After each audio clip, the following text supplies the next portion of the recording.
Hello students, आज की इस वीडियो में हम पढ़ेंगे स्केलर प्रोडक्ट और dot product of two vectors quantities. इससे पिछली वीडियो में हमने पढ़ा था वेक्टर प्रोडक्ट और क्रॉस प्रोडक्ट और देखा था कि जब दो वेक्टर क्वांटिटीज़ का हम प्रोडक्ट करते हैं और रिजल्टेंट क्वांटिटी एक वेक्टर क्वांटिटी होती है तो इस तरह के प्रोडक्ट को हम वेक्टर प्रोडक्ट या क्रॉस प्रोडक्ट कहते हैं। सिमिलरली अगर दो वेक्टर क्वांटिटीज़ का प्रोडक्ट अगर हम करते हैं और रिजल्टेंट क्वांटिटी एक स्केलर क्वांटिटी मिलती है तो इस तरह के प्रोडक्ट को हम बोलते हैं स्केलर प्रोडक्ट या डॉट प्रोडक्ट। और हम इसको एक डॉट लगा करके रिप्रेजेंट करते हैं। मान लीजिए दो क्वांटिटीज़ हैं ए और बी और हमने इनका डॉट प्रोडक्ट किया तो जो रिजल्टेंट क्वांटिटी आएगी वो एक स्केलर क्वांटिटी आएगी। और इन जो दो क्वांटिटीज़ का स्केलर प्रोडक्ट या डॉट प्रोडक्ट होता है ये इन दोनों वेक्टर्स के मैग्नीट्यूड के प्रोडक्ट और साथ ही साथ इन दोनों वेक्टर्स के बीच में जो एंगल बन रहा है उसकी कोसाइन के प्रोडक्ट के इक्वल होता है। ठीक है, तो A dot B is equal to A B cos theta.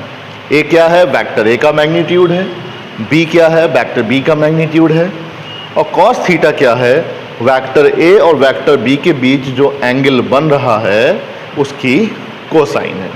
ठीक है, अब अगर हम इसके एग्जाम्पल्स की बात करें तो मेनली जो हमने पढ़ रखे हैं अभी तक वर्क और पावर वो एग्जाम्पल के तौर पर लिए जा सकते हैं कि जो वर्क होता है वो फोर्स वेक्टर और डिस्प्लेसमेंट वेक्टर के डॉट प्रोडक्ट के इक्वल होता है।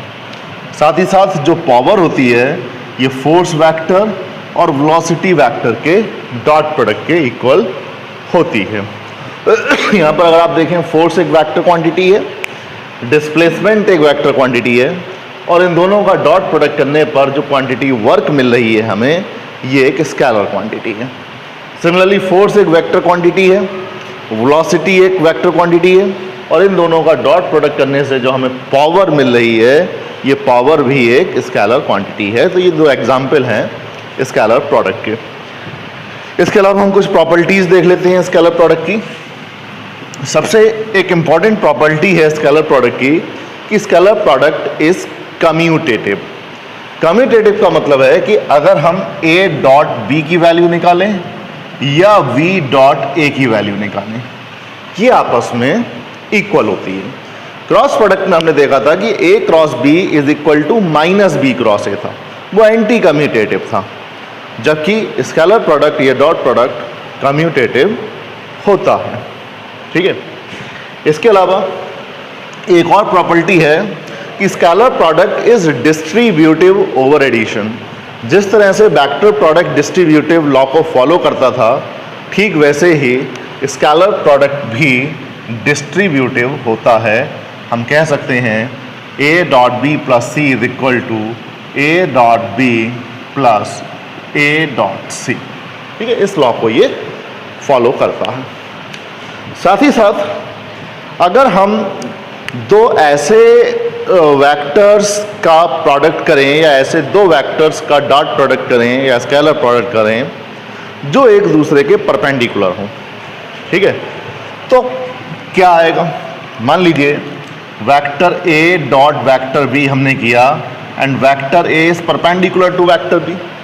वेक्टर ए वेक्टर बी के परपेंडिकुलर है। परपेंडिकुलर का मतलब 90 डिग्री का एंगल है।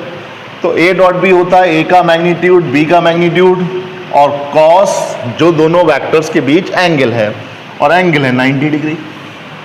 ठीक, और कॉस 90 0 होता है, इसीलिए यहाँ पर जो ए डॉट बी आ जाएगा 0 आ जाएगा। तो A dot B is equal to 0 if vector A is perpendicular to vector B.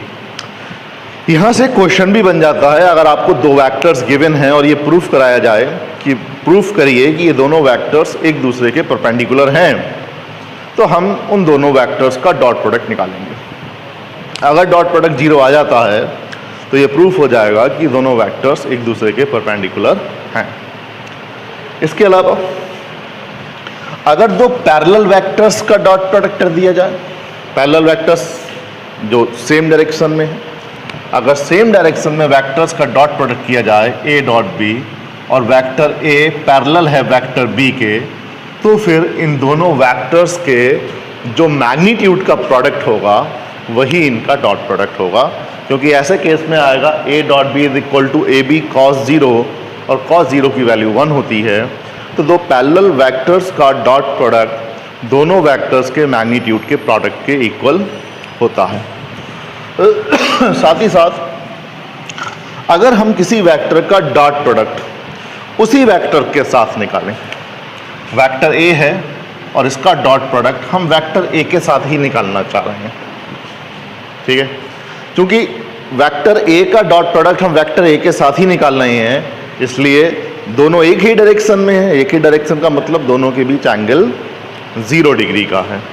इसका मतलब ए का मैग्नीट्यूड फिर ए का मैग्नीट्यूड, और चूंकि एक ही डायरेक्शन में है तो एंगल 0 डिग्री है, तो cos 0 और cos 0 की वैल्यू 1 होती है, तो ये क्या आ जाएगा a स्क्वायर। हम कह सकते हैं किसी भी वेक्टर क्वांटिटी का डॉट प्रोडक्ट अगर उसी वेक्टर से किया जाए तब रिजल्टेंट जो आएगा वो उस वेक्टर के मैग्नीट्यूड के स्क्वायर के इक्वल आएगा, ठीक है। तो ये कुछ प्रॉपर्टीज थी। इसके अलावा जो orthogonal tried of unit vectors था आई कैप जे कैप के कैप, हम उसमें डॉट प्रोडक्ट के क्या रिलेशंस होते हैं उनको भी देख लेते हैं। मान लीजिए अगर हम आई कैप का डॉट प्रोडक्ट आई कैप के साथ निकालते हैं, I cap is the unit vector along X axis along the positive direction of X axis, और हमने आई कैप का डॉट प्रोडक्ट आई कैप के साथ निकाला है। And what is I cap? I cap is the unit vector, और unit vector वो होता है जिसका मैग्नीट्यूड 1 होता है। तो इसका मैग्नीट्यूड 1, तो इसका भी मैग्नीट्यूड 1, ठीक है। आप इस क्रॉस से कंफ्यूज मत होना, ये अब स्केलर की मल्टीप्लिकेशन हो रही है, तो जब स्केलर की मल्टीप्लिकेशन होती है तो डॉट या क्रॉस का कोई इंपॉर्टेंट रोल नहीं होता। जब वेक्टर के प्रोडक्ट्स होते हैं तब डॉट और क्रॉस का रोल होता, ठीक है। तो यहाँ पर हम कुछ भी लगा सकते हैं, 1 × 1 इंटू, क्योंकि दोनों ही एक्स एक्सिस के लॉन्ग हैं इसलिए एंगल 0 है और cos 0 की वैल्यू 1 होती है, तो आई कैप आई आएगा 1।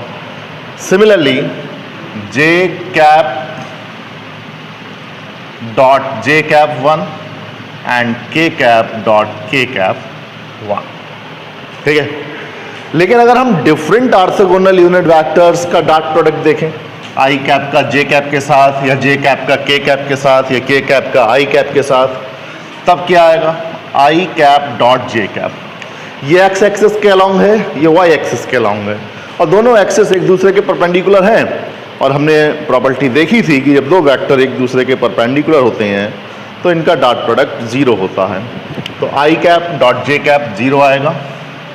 सिमिलरली जे कैप डॉट के कैप 0 आएगा, के कैप डॉट आई कैप 0 आएगा। चूँकि एक कम्यूटेटिव होता है तो चाहे हम जे डॉट आई लिख दें तो भी 0 आएगा, के डॉट जे लिख दें तो भी 0 आएगा, या आई डॉट के लिख दें तो भी 0 आएगा।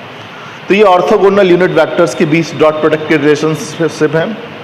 अब जरा समझते हैं कि अगर दो वेक्टर्स आई जे के की फॉर्म में गिवन हैं तो उनका डॉट प्रोडक्ट कैसे निकालेंगे। देखिए, मान लीजिए हमारे पास में दो वेक्टर्स गिवन हैं, vector A is equal to A X I plus A Y J plus A Z K. देखिए एक वेक्टर ए है, what is A X? A X इस वेक्टर का कंपोनेंट है along X axis, A Y इस vector का component है along Y axis, और ए जेड इस वेक्टर का कंपोनेंट है अलोंग जेड एक्सिस। सिमिलरली एक और वेक्टर गिवन है, vector v is equal to V X I cap plus V Y J cap plus V Z K cap. और आपसे पूछा जाए कि ए डॉट बी निकालिए, क्या करेंगे? हम ए डॉट बी लिखेंगे, फिर A X I cap plus A Y J cap plus A Z K cap dot V X I cap plus V Y J cap plus V Z K cap. जब multiplication करते हैं तो इसकी multiplication इससे, फिर इसकी इससे, फिर इसकी इससे, सिमिलरली इसकी फिर तीनों से, और इसकी भी तीनों से मल्टीप्लिकेशन होगी, जैसे सिंपल मल्टीप्लिकेशन करते हैं।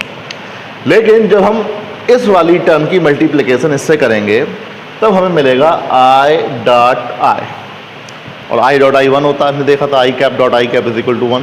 तो हमें क्या मिल जाएगा जब इस टर्म की मल्टीप्लिकेशन इससे करेंगे तो हमें मिलेगा A X V X I cap dot I cap, and I cap dot I cap 1 होता तो ए एक्स वी एक्स रहेगा। ऐसे ही जब इसकी मल्टीप्लिकेशन हम इससे करेंगे तो हमें मिलेगा A X V Y I cap dot J cap, और I cap dot J cap 0 होता है, तो ये टर्म खत्म हो जाएगी। सिमिलरली जहां डिफरेंट ऑर्थोगोनल यूनिट वेक्टर्स की मल्टीप्लिकेशन होगी वो वाली टर्म 0 हो जाएगी। ठीक है, आई डॉट के साथ भी 0 हो जाएगा, जे डॉट आई के साथ भी 0 हो जाएगा, लेकिन जब जे डॉट जे की बारी आएगी तो जे डॉट जे 1 होता है, इसीलिए हमें अब अगली टर्म मिलेगी A Y V Y. Similarly next term मिलेगी हमें के डॉट के साथ, that is A Z V Z.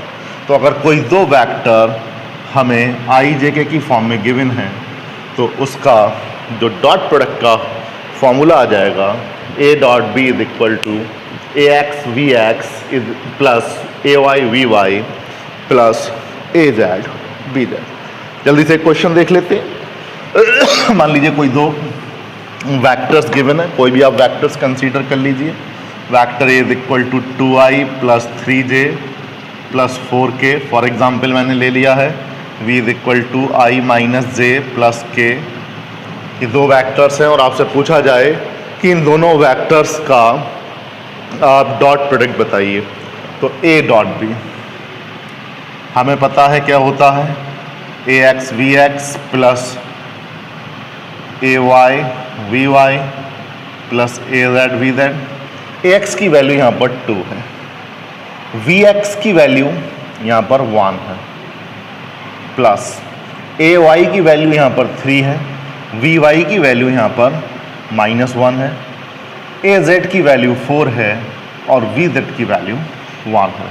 तो 2 माइनस 3 प्लस 4 दैट इज कितना हो गया, 2 और 4 6 3।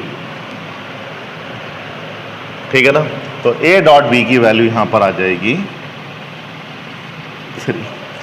इस 3 के साथ अगर आप देखें कोई आई जे के नहीं आ रहा है, ये केवल मैग्नीट्यूड है, ये केवल स्केलर है। हमने देखा था जब दो वेक्टर्स का हम डॉट प्रोडक्ट करते हैं तो एक स्केलर क्वांटिटी आती है।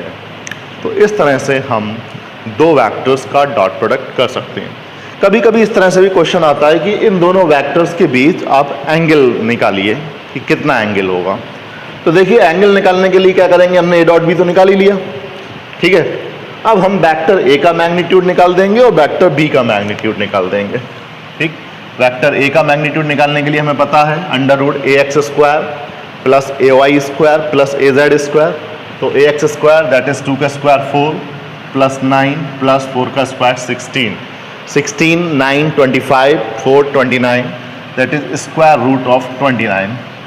सिमिलरली अगर हम b का मैग्नीट्यूड निकालें तो under root of V X square plus V Y square plus V Z square that is 1 square 1 minus 1 square 1 1 square 1 that is root 3। अब हमारे पास ए डॉट बी भी है, ए भी है, बी भी है। हम फॉर्मूला लगा देंगे A dot B is equal to A B cos theta, और हमें कॉस थीटा की वैल्यू मिल जाएगी। A dot B is equal to A B cos theta. A is the root of 29, v is the root of 3 cos theta and A dot B is equal to 3। ठीक है भाई, इस root 3 से ये 3 cancel होगा, तो root 3 is equal to root 29 cos theta, और cos theta is equal to square root of 3 upon 29, और theta is equal to cos inverse 3 upon 29। This is the angle between these two vectors. अगर आपको इसकी value निकालने के लिए scientific calculator या cos table है तो आप निकाल सकते हैं, अदरवाइज इसको ऐसे ही छोड़ सकते हैं। तो ये था स्केलर प्रोडक्ट के बारे में। जितनी वीडियो में मैंने आपको बताया है, अगर इसको आप अच्छे से समझ लेते हैं तो इस स्केलर प्रोडक्ट के एक्सरसाइज के लगभग सारे क्वेश्चंस आपका हो जाएंगे। आज की वीडियो में इतना ही। Thank you.